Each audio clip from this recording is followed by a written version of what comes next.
చూడు, ఈ రోజు నుండి దేవుడు ఆశ్చర్యమైన కార్యం జరిగిస్తాడు.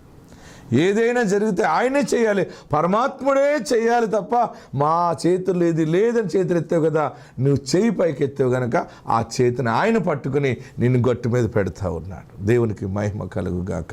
ఈ దిన వాగ్దానం ఏంటంటే, నీ జీవితంలో మీ జనులు అంటే మీ ప్రజలు, మీ కుటుంబ సభ్యుల, మీ అన్నదమ్ముల మధ్య, మీ అక్క చెల్లెల మధ్య, నీ వ్యవస్థలో, నీ ఫ్యాకల్టీలో, నీ స్టాఫ్లో దేవుడు ఒక ఆశ్చర్యమైన కార్యము జరిగిస్తున్నాడు.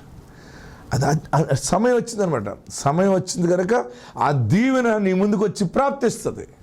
ఇంతవరకు ఒకలాగా బ్రతికావు, ఈ రోజు నుండి కృప ద్వారా మరొక విధానంగా బ్రతుకుతావు. అదే అద్భుతం.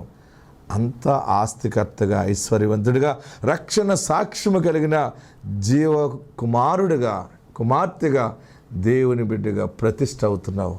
ఆయన కార్యం జరిగిస్తున్నాడు. ఆత్మ నిన్ను నడిపించునుగాక. ఆమేన్.